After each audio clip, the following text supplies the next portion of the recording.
Hey everyone, I'm here with a new deck. We're taking the Troll game plan and we're adding some red cards, we're adding Lightning Bolt, and we're adding Magus of the Moon. There are currently a lot of Eldrazi and Bring to Light piles, so Magus is pretty good against that. We can fetch Magus off of Primal command, which means we have 5 hits for it, which seems pretty good. Additionally, Lightning Bolt is a very good place in the format. Very good against Prowess. You can use it to clear things like Karn, the Great Creator, and yeah, so it seems pretty good. To head off some questions that I anticipate, yes, I am running Magus in a deck that has stuff like Nykthos and Castle Garenbrig. The reason I'm doing this is I'm not going to need Magus in every single matchup. I'm only running one main deck, and I can tutor for it, and if I don't need it in a matchup, I'm not going to tutor for it. In the matchups where it's good, it's very, very good. So yeah, there's one additional change that I made between the current list and the list that you'll see in game. I cut a Walking Ballista for another Eternal Witness. I think going up to 2 witnesses is probably correct because I have Lightning Bolts, so I'm able to remove things, and I don't think Ballista is quite as needed. So yeah, with that, let's get into some games. Hey everyone, we're here in our first replay. Starting hand looks pretty good. I have a decision to make whether to lead on birds or sprawl. It's one of the hardest decisions to, I guess, make with this deck. I'm leaning more and more towards sprawl these days. However, I mean, basically being able to go turn 1 Birds of Paradise into turn 2 Utopia Sprawl. If we draw 3-drop, that's very strong. So it's hard to know what the right play here is, but I think generally speaking, birds first is still correct if you don't have a 3-mana play. If you do, I think it's probably better to lead on sprawl. So yeah. So anyways, yeah. So with a hand like this, with an opener like this from my opponent, it's very clear that this is a Bring to Light deck. So we need to be able to dodge a Renin 6 next turn. So we'll see if we are able to do that. And nope, they have it. So pretty big punish. I do have a couple of trolls. I'm going to be able to Acid Moss next turn, which is nice.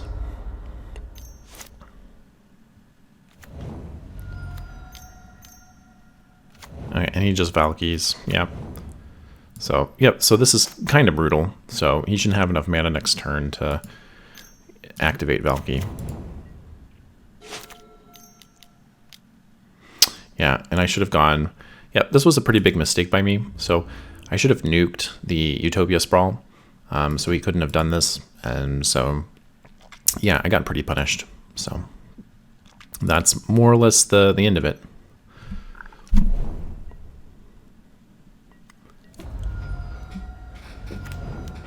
Yeah, that was a pretty big misplay. It's hard because obviously Renin 6 is going to generate value all the time, and here's the follow-up Acid Moss. So just like a turn too late. Yeah.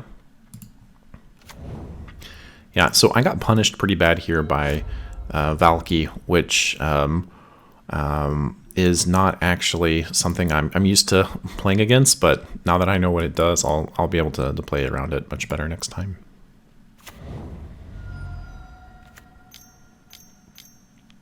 Yeah, and here's Teferi, and yeah. Yep, the game's mostly over from here.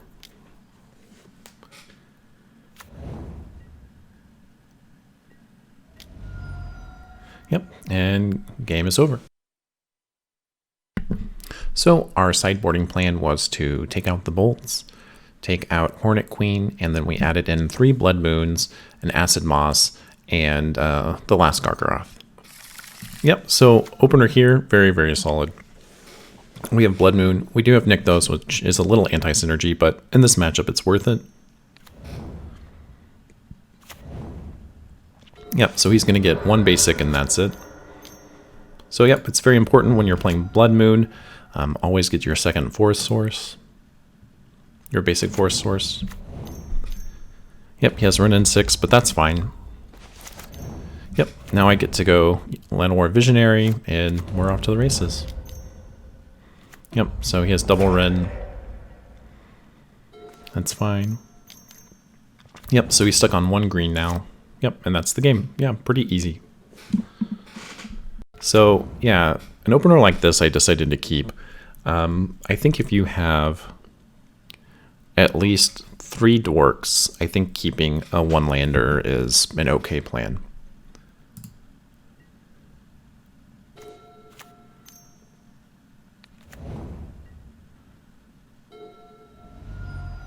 Yep.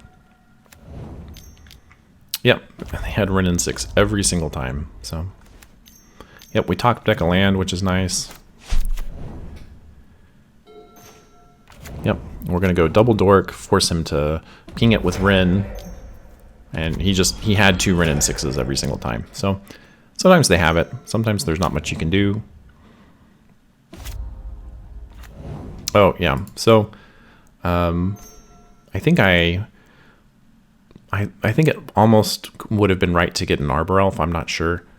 My hand is loaded with gas. I think there's a case to be made to play Eternal Witness and try to buy back an Arbor Elf. Yep. So now we can Primal Command. Now they're on just red.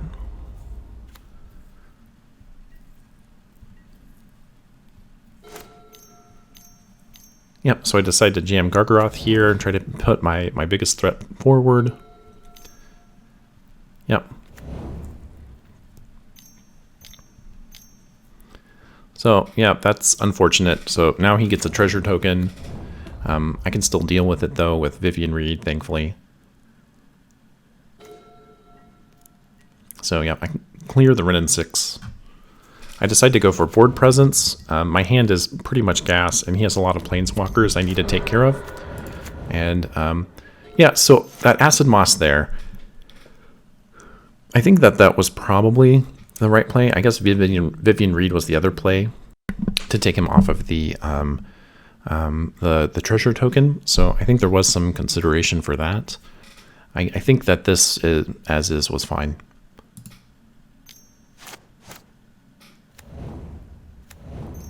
So now he has it all. So Nahiri's here. He's going to go after the Blood Moon with Nahiri. So now his lands are all turned on. I mean, yeah, these are just like one of planeswalkers. So sometimes you get punished by them. He has had a lot of planeswalkers.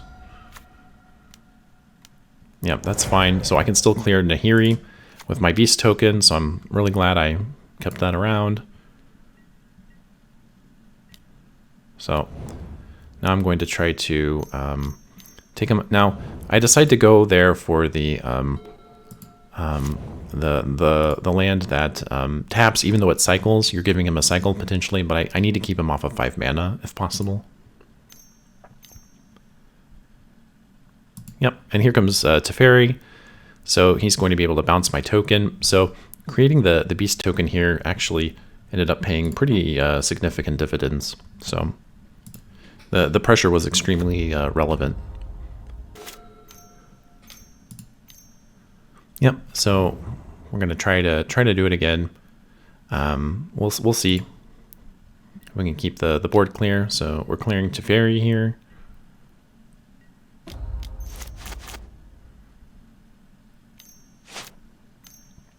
Yeah, so I decided to go for Nissa here, just to get more board pressure.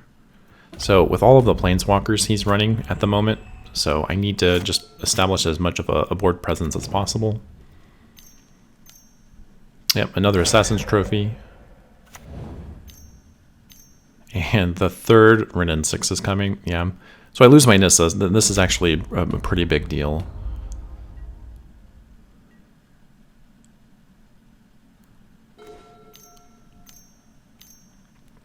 Yep, so now we're going to go searching with Vivian Reed. So this is a pretty big decision point. Afterwards, I swapped out this Walking Ballista for another Eternal Witness because I'm playing red. I have so many good like bolt targets. That Ballista is a little bit redundant if I already have bolt in my deck. So if right here, if this were an Eternal Witness, I would be just in such a commanding lead, I think, in the game right now. So I really wish I had swapped this out for just one more Witness here. I think it's very hard for him to win from this board state. If I grab Eternal Witness. And see, now he just gets to take it with Walking Ballista, and yeah.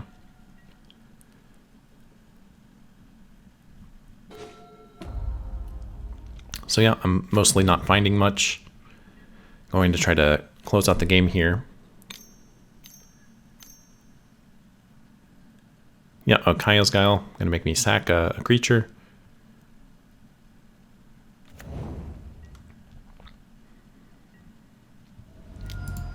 So yeah, so I guess I should have been playing around Kaya's Guile and waiting to uptick. So now, if I had waited to uptick post-combat, I could now, like, I could have cleared the Spirit, whereas now I kind of have to keep upticking. And here comes Omnath. So now we're slowly starting to lose our footing here.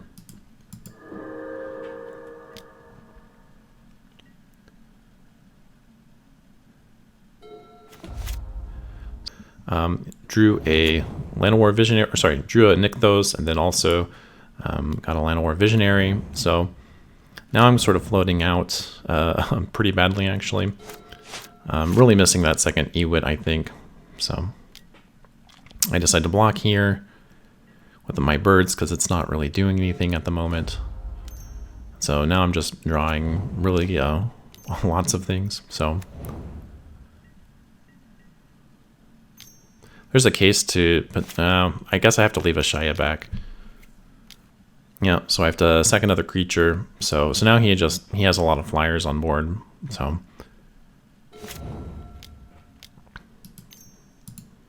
yeah, and Teferi's gonna bounce a Shaya. So we have very quickly run out of steam here. Very, very close to winning.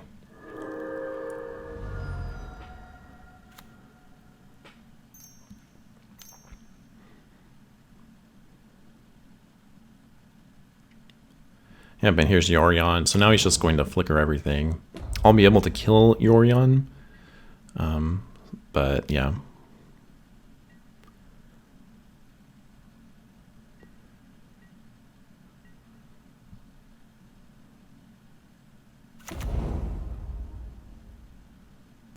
Yeah, so in this spot, things are looking kind of bad. I'm slowly falling behind on board. The Flying Spirits are actually putting in a lot of work. So yeah, we'll see how it goes from here, but I'm definitely feeling behind in this spot.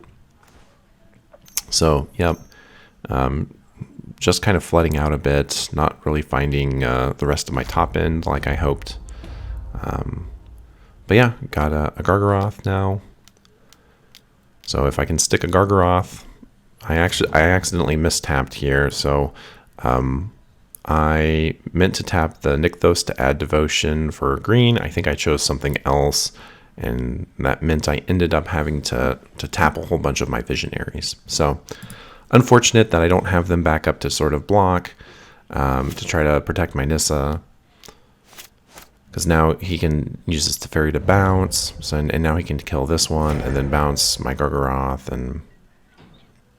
But I guess he decides not to bounce anything. That's a little bit interesting. So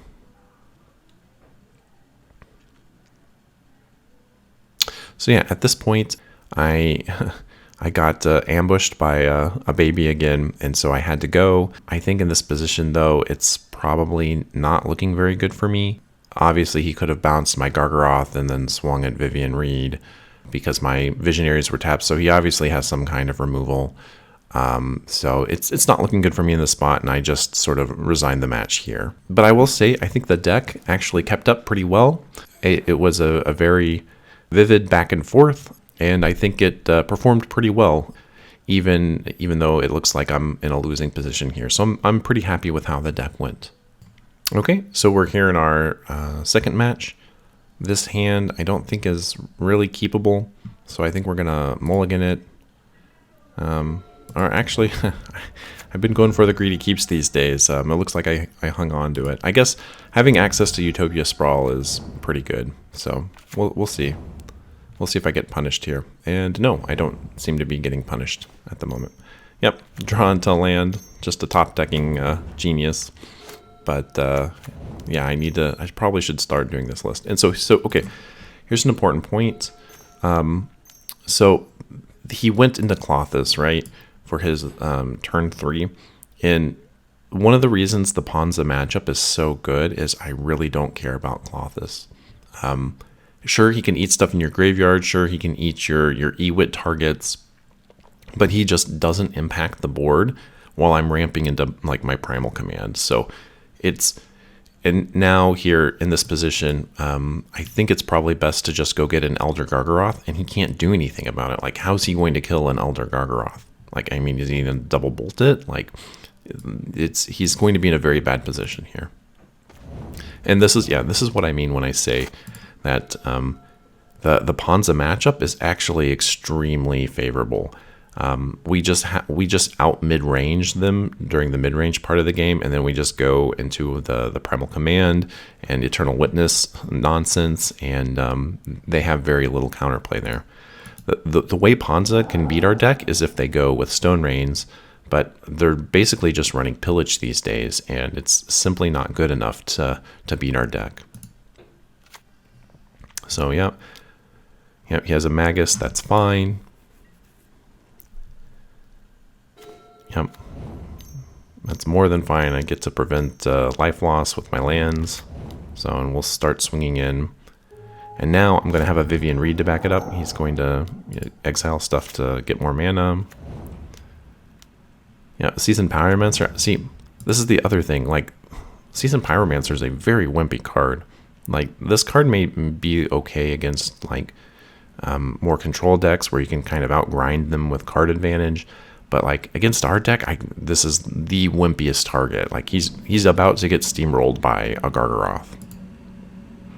And yeah, and that's just the game right there. So looking at sideboarding options, I took out a Vivian Reed, and I also took out my Magus of the Moon to put in an Acid Moss and my Elder Gargaroth. I probably should have brought in an Ooze.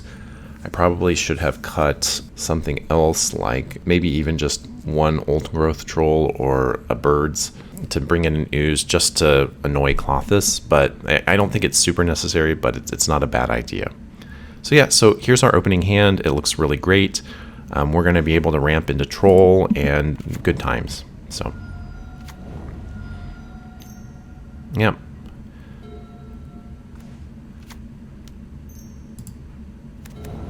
Okay, so yeah, he's all in on this Utopia Sprawl.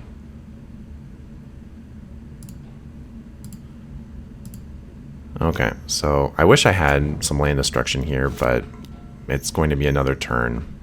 So he goes for like a very greedy play here, and it pays off for him. So yeah, he has Glory B. Attacking my Old Growth Troll is probably the wrong idea, because now he's just giving me ramp, whereas if he'd gone for my Arbor Elf, he would have taken me off of a mana instead of giving me an additional mana source. So right, now I basically have a Utopia Sprawl. So yeah. So I have a Nykthos, which is really great, and I can play Nissa, grab a land, grab another Troll. So the problem here, though, is even though I've stabilized the board, he has another Glory Bringer, and yeah, it's going to go pretty rough for me right now. So yeah, so I need like a Hornet Queen here pretty quick. He keeps exerting to kill things, and I think with this exertion, he's going to kill my Arbor Elf, which is the right thing to do. So yeah, but I think exerting is wrong there. I think he just goes for 8 points of damage and calls it a day. Like, I can't race him on this board. So okay, so we get an Acid Moss. It's a little late, but it'll lock him off of like 3, 6, 9 mana, which is kind of crazy. But I really need something to deal with these Glory Bringers. So yeah, I'm going to play an Ewit. Acid Moss is my best target. So he's off of most of his lands now, and I really need to just find some sort of top end. I have all the ramp in the world. If I find a Primal Command, then I can Primal Command and also Hornet Queen, which is nice. But unfortunately, I'm just running out of gas at the moment. So his Glory Bringers are putting in a lot of work. So, yeah, not a whole lot to do. Now he just swings wide, and yeah, that's going to be the game here.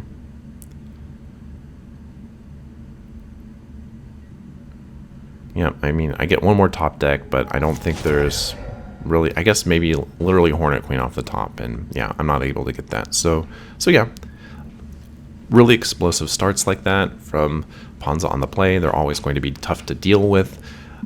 Glory Bringer, I think, is a very beatable card. If I'd found a Primal command, I could have gotten my Hornet Queen. So not a completely unlosable space to be in, but yeah, definitely one of the harder situations to recover from. Okay, we're here in the third game of the second match. This opening hand looks fine, so we're going to keep it. And yeah, we'll go from there. Being able to open turn 2 Visionary is always great. Yep, he has the Bolt, that's fine. It just means he's not playing a Dork of his own. He has a Smuggler Copter, which I don't think is going to do much. And I draw birds, which is great. So next turn I can go Visionary into birds, which is pretty nice. He's going to pillage my land, that's fine.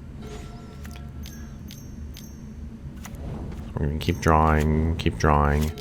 So yeah, so Llanowar Visionary really putting in a lot of work. I've already ramped up to 6 mana. It's giving me 2 redraws. I'm really doing great. All right, and yeah, and so now we have Primal Command.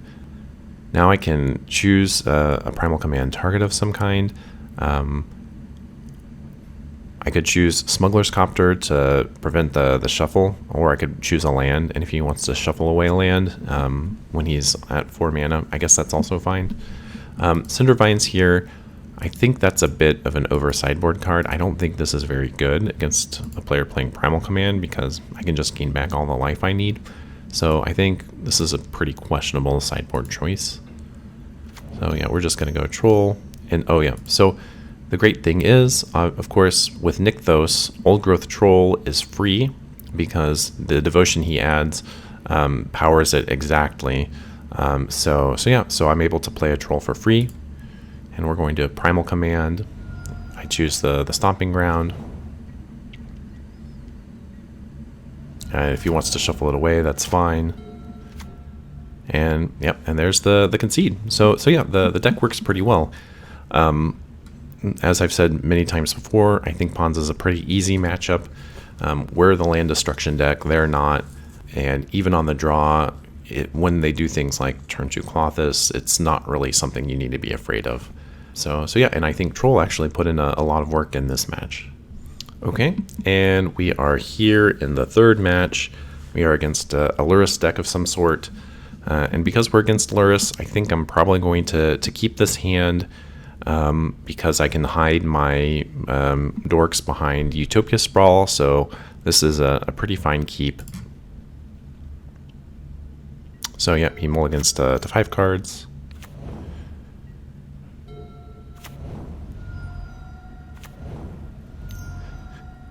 Yep, we got Thoughtseize, that's fine. Yep, got a Birds. There's a Seal of Fire to take care of that. So yeah, we top deck into a land and we get our Visionary online. So now we have access to Bolt. Just need to find a red source. Yep, he's going to dismember it. So yeah, so look at that. So basically he's 2 for 1ing himself here off of the dismember, which is pretty great. He adds Lurrus to hand, that's fine. So we're going to play another Druid, try to hit a land so we can go into a Dork. Yep, oh that's great. And I guess we're going to hold up actually the Lightning Bolt for the Lurrus. So he's going to Thoughtseize the Bolt, or I guess the Troll this time. I was a little bit surprised about that. Surprised he went for the Troll there. Yep, so, okay. So, yep, now I have Nissa available. I have a Visionary, I have an Arbor Elf, so lots of good grinding to come our way. Yep, we're just going to get a land. And then we're just going to play a Visionary, keep drawing. Yep, Gargaroth's a great draw here. A Lurrus deck like this, I don't think can handle Gargaroth, so we just need to jam this threat, and we should be good. And look, like, all of his removal, he's had to, like, 1 for 2 himself. So everything I've played has generated card advantage, and everything he's played hasn't.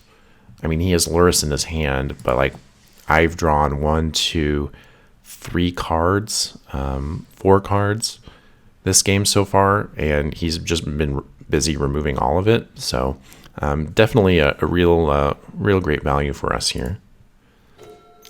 Yep. Right, so I can play this Arbor Elf here for free because of Nykthos again. And we're going to add the Devotion, get our Gargaroth online, and we're going to swing for 2. So now, yeah, even though I think he's a Death Shadow deck, I'm just going to swing here. I have Lightning Bolt backup. I can now try to race him. That's the other great thing about Lightning Bolt in this deck, is you get to race Shadow players.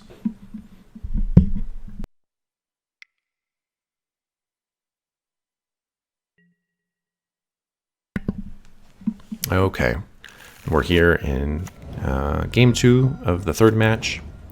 So our opening hand is fine. He finds a Thoughtseize, which he decides to get the Turn Timber, which I thought was a little interesting to not try to go for some of my dorks, but it is what it is. So he's just going to keep removing things, and I have dorks for days. So now I just need to find a payoff of some kind. Yep, so just removing all of the things. He has double Death Shadow. Yep, so now I need to find a Primal command pretty bad. He wastes a Thoughtseize, he's at 0 cards. Primal command off the top here should win the game. Unfortunately, I didn't find it, so now I'm actually in pretty bad shape. There are a lot of things that kill me here, so and he can just like take free damage, and he can do that again. So now I'm forced to chump, and now he's just going to dismember, and the game is over. So yeah. He had a lot of removal, but I mean, that's to be expected from these decks. I wish I could have found at least one piece of my top end. Okay, so final match here, or sorry, final game here. We have a pretty explosive start. I go for the sprawl play. I've been playing it safer these days with just all of the removal decks have. So he has a Swift Spear. So now we're just gonna go for Troll. Okay, so this is very important, right? So look at this board state. Old Growth Troll does something that I don't think any other creature in the 3-drop slot can do at the moment, and it's force Prowess players to 2-for-1 themselves. So even even like something like Bone Crusher Giant like dies to Bolt because it only has 3 toughness. So having an actual 4/4 is going to force any sort of red-white Prowess player to 2-for-1 themselves, and then Troll is going to come back again after I sack a land, and then they're going to have to 2-for-1 themselves again. So this scenario right here is why I am so big on Old Growth Troll over something like running additional Eternal Witnesses at the moment. So if I have Eternal Witness in this spot, I'm pretty sure I just die. Whereas with Old Growth Troll, he's going to spend a lot of resources trying to get through this thing. So let's see how it plays out. Yep, he's going to swing. That's fine. I will take the 2-for-1 gladly. So yep, he's going to bolt it.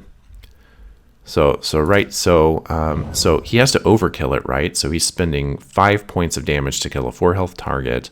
So I save myself 5 life here, which is pretty huge, I think. Yep, and so now I also get the ramp, right? So now I'm getting kind of close to playing Hornet Queen. I can have the Troll come back if I really need him. There's so much good stuff I can do. Yep, so I'm just going to play out my dorks and then play out my Wooded Foothills. And so now I have a choice. I may just try to Hornet Queen next turn. If he removes my Arbor Elf, then I may be forced into sacking my enchantment to get another Troll. Right, so he's going to Thoughtseize, so which kind of sucks. So now I'm pretty much just priced into creating a Troll at the end of turn. So I will take 2 here. He's going to push my Dork, that's fine. which is it's a little bit surprising he decided to do that here. I would have waited for me to make a troll end of turn. So yeah, it's a little bit surprising. And then end of turn, I'm going to just fetch a forest, sack, get back a troll. Yep. So, yep, I'm just going to hold the fort here. So he has a bauble, prowess trigger. He has a seal of fire. So he's attacking here. So I have a choice to make. I'm sort of guessing he's running out of prowess triggers, so I decide to take it, right? So I'll take 3 here. And now to clear this, these 2 cards in play don't do it, so he like needs another card. So I'm fine with that. Okay, so now I have lightning bolt. Now we're starting to see potentially the semblance of some kind of plan here. So I can clear the Swift Spear and swing. I kind of want him to waste resources on trying to pump this thing and then blow him out with a lightning bolt. And so that's my game plan right here. So he's just holding back. He has another Swift Spear. Yep. So, yep, I have another Visionary. So we're going to see what we draw into. Okay, so right now I have 2 bolts in hand. I'm very, very close to killing him right now. So I make a swing here. And this swing should be very telling to him what I have in my hand. So this swing only makes sense if I can clock him in 2 turns and sort of chump block to prevent the crackback. So yeah, so I can kill him over 2 turns here, and it should signal very clearly to him that I have double bolt. And he spent about 5 minutes here trying to debate whether I had it or not, and we'll see what he decided to do. So he just takes it. Yeah. So now he's actually in bolt range. So I can just double bolt here. I kind of wanted to see what he had in his hand. So I decided to let him play. So yeah. So he decided to go with Koziliak's Return, which is a bit of a greedy play. I don't think that this was a very good play. I think he needed to try to trade with the troll. So yeah. Yeah, so he just gets double bolted now, and that's the game. Yeah, so that's one of the other things I really like about this deck. Death Shadow players can't just all in on making their shadows as big as possible, because there's a real chance they'll die to bolt on the backswing. So yeah, I'm really happy with how Lightning Bolt's been doing in this deck. So we are currently up 2-1 in the league. Let's see how this next match goes. So I ended up mulliganing 1 time. This starting hand looks fine. I need to be able to hit Visionary turn 2. Need my Dork to live.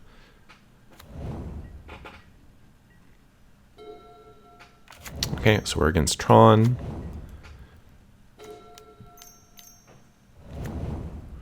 Yeah, so unfortunately this this hand isn't really going to cut it. I need an Acid Moss. Need my so this was actually a perfect chop deck. So now I can fling a land to top, and then I can find a Magus of the Moon. The other great thing about Primal Command is obviously you get to run a whole bunch of like utility creatures that help you in exactly these instances. So now I'm able to sort of Magus of the Moon him next turn and try to take him off of Tron mana. The only thing that really punishes me here is Dismember, and if he hasn't bolted either one of these with a Dismember, then it's maybe not likely that he has it.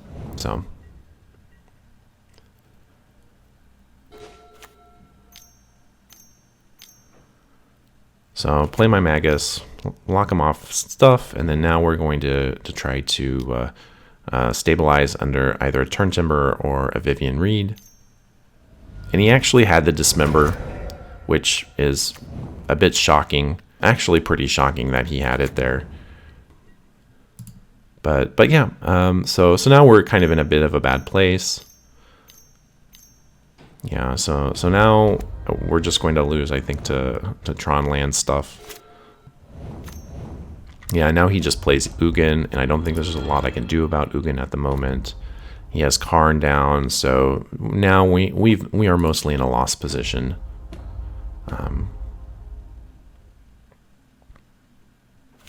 He has a Mystic Forge too, which is pretty nutty. And I get to nuke Karn.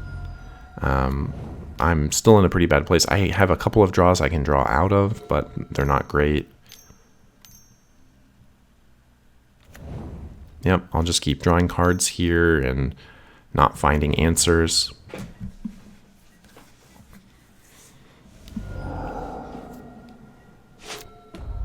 Yeah, he's just going to keep creating things, and yeah. So with a Forsaken Monument and a Reality Smasher, the game's just over here. Yep, and I just concede. So he had the Dismember. I had to force him to have it, though. Otherwise, I think I mostly just win there. But I mean, sometimes they have the removal. You just have to try to play to your outs. And I think that the Magus game plan is actually still a pretty solid one. We have 5 different ways to try to get him, 4 Primal commands in our deck. So yeah, I'm not too disappointed with this line. Okay, so we are here in game 2. This is a pretty promising start. Unfortunately, I have 2 Blood Moons in my hand. I'm only running 3 in the sideboard, but we'll take what we can get. He has a tower. Yep, I'm going to go fetch a forest, and then we're going to play a Blood Moon. So now his outs are pretty limited. So there's actually a decent case to be made. Okay, I think I should have potentially played around this. He's only going to be on 2 lands. I think I could have gone with the birds this turn and then waited for the Blood Moon next turn, because there's nothing really he can get, and having the ramp here is pretty important.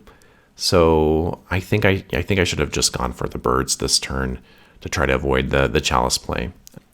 So yeah, so I think this was a bit of a misplay by me. I think if I can just get this 1 dork under it, and then this turn I'm playing a Blood Moon, then next turn I have access to 5 mana, I think things can go a bit better. But he's still locked out of all of his colorless mana, which is nice.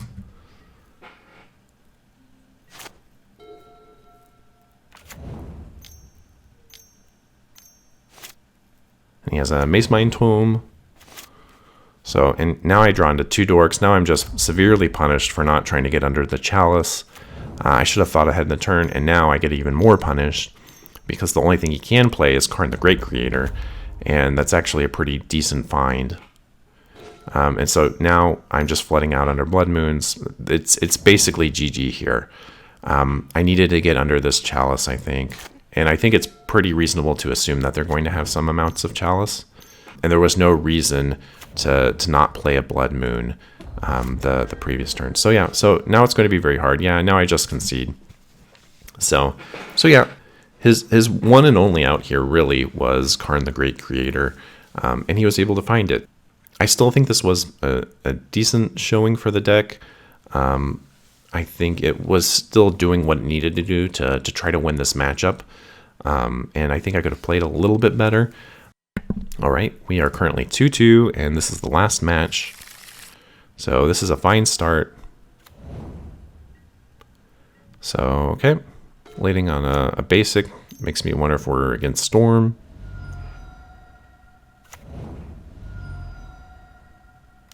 And running main deck Spell Pierce. Well, when they get you, they get you. So.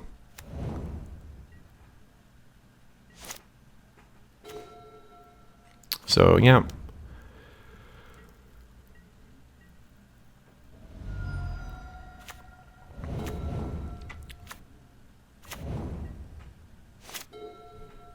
Okay, my game is a little weird. So yeah, I try to go to the Visionary, I get remanded. So we'll just try again next turn. So at this point, I'm thinking it's like probably some Breach deck.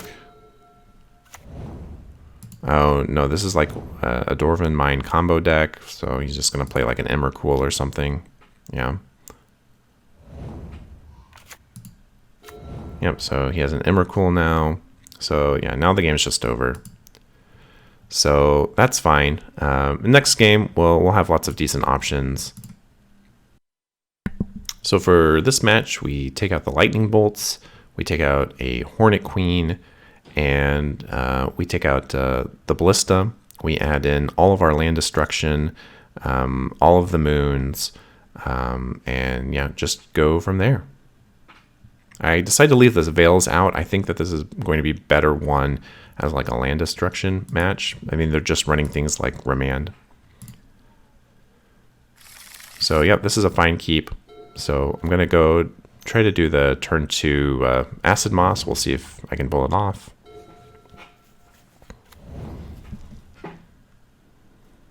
Yep, so he wisely holds his fetch land back, and there's not much I can do about it. So I think I'm just going to go try to play my Troll.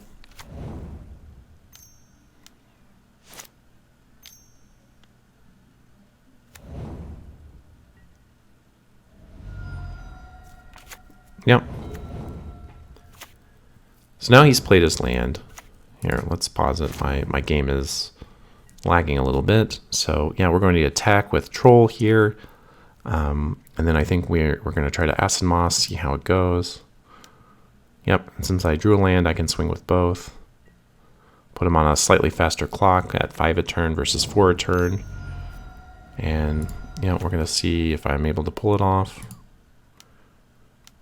Nope, he has Remand. That's fine. So I'm just going to try to race him here with these two things. So I have him on a 3-turn clock. As soon as this Acid Moss connects, yeah, see, he's wasting bolts on that. So now it's technically a 4-turn clock. And he's going to Force of Vigor my enchantment, which is fine. He pitched Crashing Footfalls, which is a little bit of a weird thing to be running. So I'm just going to swing, see what happens. Yep, so he's down at 9. So I have him on a pretty decent clock. And now that I'm able to destroy a land, now it's going to be very hard for him to come back. Next turn I can just Gargaroth and try to pressure even more to win the game.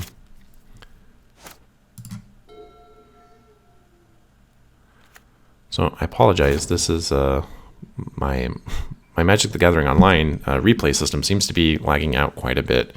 I've restarted it a couple times, so it's a little weird. Yep, so I have him on a 2-turn clock. Yep, he's at 4 life. And now we're just going to try to Primal Command, and yeah, and then that's the game.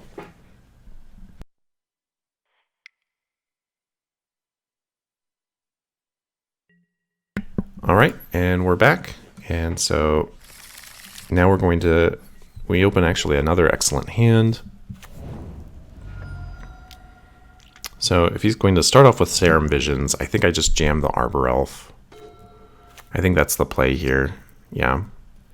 If I can threaten turn 2 Acid Moss, then I'm going to threaten turn 2 Acid Moss. Yep, he has the Bolt, that's fine. I have 2 more things to play next turn.